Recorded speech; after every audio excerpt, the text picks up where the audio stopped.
Искам да ви разкажа за всичко ново, което се случва в нашата школа. Бях гледала деца 7 години, много ми се прииска отново да се ангажирам с тенис и тъй като имаме чудесна база и добри треньори и хубава школа, исках да видя има ли нещо, което можем да подобрим. И тогава се разходих до няколко клуба в чужбина, където работят мои бивши треньори, колеги, колежки. И много ми беше интересно да разбера как се работи, кой е най-подходящия начин за работа с деца в днешно време. Така, четяйки и говорейки, достигнах до метода Тенис 10, който много ми хареса. Наистина, признавам си, нямах представа, че съществува такова нещо. Аз съм професионалистка, не съм се замислила много как се учат деца на тенис. Защо много ми хареса метода Тенис 10? Първо, че той е абсолютно съобразен с възрастта и необходимостите и възможностите на детето. Тенисът е доста труден в началото, но ако си едно малко дете и започнеш от самото начало да играеш с обикновената топка, с която се играе тенис, най-вероятно топката ще те прескачи, ще ти е много трудно да удреш ударите някъде тук. И затова много деца се отказват рано. Метода Тенис 10 използва специални ракети и специални топки. Те са 3 различни вида ракети и 3 различни вида топки и 2 различни корта, които се различават по дължина. По този начин, първо, че на децата им е много по-забавно, защото те правят неща, които могат да направят. Не им е ужасно трудно. В началото се започва с такива упражнения, които те могат да направят, така че да се запази техния интерес.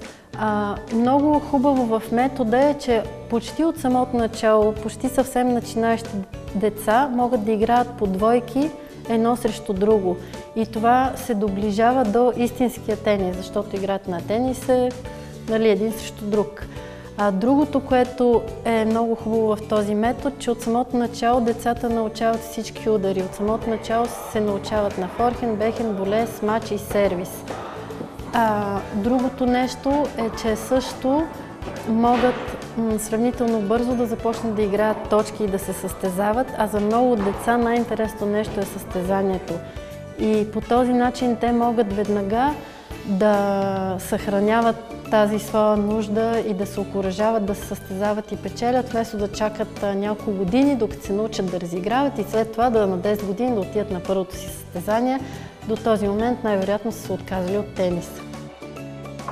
Това, което мене най-ми допадна, е, че на децата се дават много малко инструкции, говори се малко, но точно определени неща, които са свързани с основите на техниката и всичко друго, което те трябва да научат, трябва да го научат в играта, чрез правилните упражнения, които треньора поставя. Но самият треньор дава малко инструкции, защото децата те много трудно разбират, сложи си крака там, лаката тук, замахни така. На децата основно се говори, както казах, за основите на техниката, да имат правилния хват, правилната стойка, правилната точка на удряне и всичко останало, което те трябва технически да направят правилно, се прави чрез правилните упражнения, които треньора трябва да постави и измисли. Това го правим, както казах, може би от 7-8 месеца. От 1 февруари официално мога да кажа, че работим само по този начин. С малки групи, децата са подредени по нива и всички треньори миналата година минаха няколко такива обучения. Аз страшно много искам да се учим през цялото време да се обучаваме и ние както децата сме ученици и се учим заедно с тях и само така може всички заедно да напредваме и да ставаме супер яки.